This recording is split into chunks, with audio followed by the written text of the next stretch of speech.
রাধে রাধে, শুভ সকাল বন্ধুরা। আশা করি যে যেখানেই আছো সবাই ভালো আছো, আর ঈশ্বরের কৃপায় আমরাও অনেক ভালো আছি। আমি সুবর্ণা, আমার একটি ছোট্ট পরিবারে তোমাদেরকে জানাই অনেক অনেক স্বাগত ও অনেক ভালোবাসা। এই যে কিছুদিন আগে আমার বারান্দার এই যে কয়টা ফুল গাছ লাগিয়েছিলাম, তো ফুল গাছগুলোতে জল দিয়ে নিচ্ছি, সবগুলোতেই জল দিয়ে নেব। আর এই যে দেখতে পারছো আমার রুমের মধ্যে তেমন কোনো ফার্নিচারই নেই, তবে যেটুকুই আছে আমার কাছে অনেক আছে আর যথেষ্ট আছে। আমার এটুকুতেই আমি সন্তুষ্ট। যে পাশে খাট রেখেছি, আর খাটের পাশে একটা ছোট্ট র্যাক আছে, আর র্যাকের পাশে একটা আলমারিও রেখেছি। আর এখানে একটা ফ্রিজ আছে, ফ্রিজের উপরে টিভিটা রেখেছি, টিভিটা অবশ্য দেখা হয় না। আর এই পাশে টয়লেট, আর এই যে ছোট্ট আমার এই যে রান্নাঘর।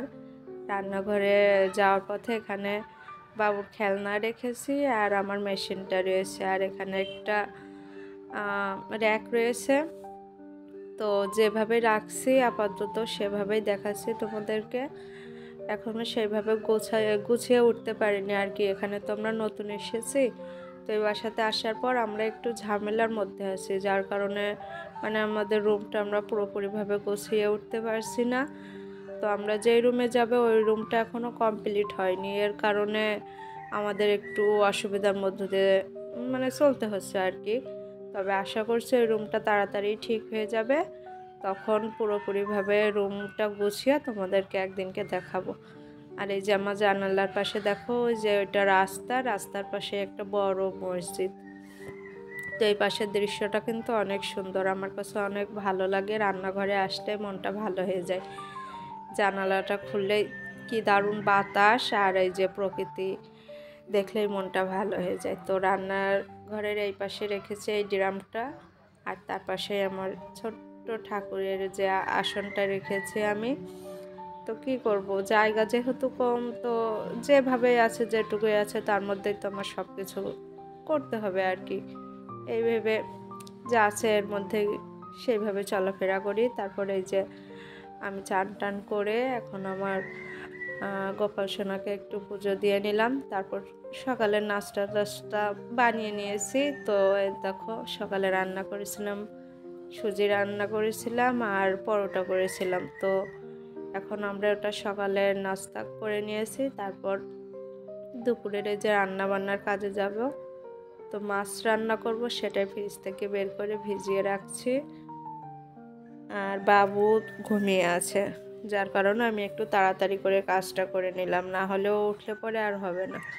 তারপর রান্নাবান্না শেষ করে তারপর তোমাদের সাথে এই যে বিকালবেলা দেখে আসছি। দেখো আকাশটা কত সুন্দর দেখতে লাগছে না, পুরো আকাশটা নীল হয়ে আছে, আর গাছের পাতাগুলো একদম সবুজ, তো দেখতে অনেক ভালো লাগছে। তো ভাবলাম যে এখানে বারান্দাতে বসে কিছু খাওয়া যাক। তো যে চানাচুর মুড়ি মাখিয়ে নিয়েছি, এটা বাবু তো খেতে পারবে না, তো বসে আছে, ওকে একটা বিস্কিট দিয়েছি, আর আমি এই যে এইগুলো একটু বসে বসে খাবো। তারপর ছাদে কাপড় চোপড় নেড়ে আসছি, ওগুলো আবার উঠাইতে যাইতে হবে। তো চলো ছাদে যে তোমাদেরকে একটু ঘুরিয়ে নিয়ে আসি, তোমরাও দেখতে পারবে।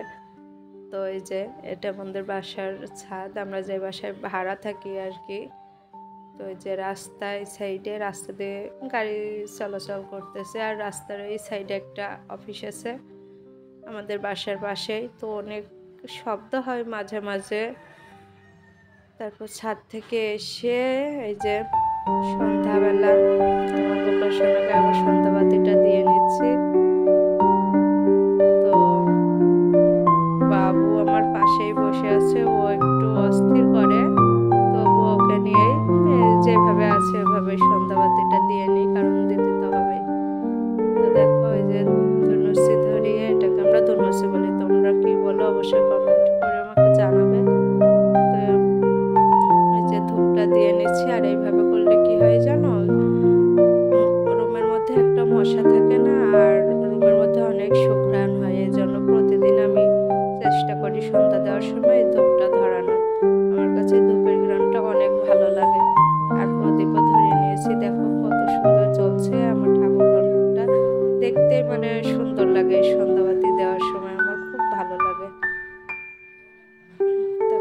সন্ধ্যার পরে একটু পেয়ারা মাখিয়েছিলাম, তো ওটাই খেয়ে নিচ্ছি। অনেক টেস্টি হয়েছিল। তো আজকের ভিডিওটা এখানে শেষ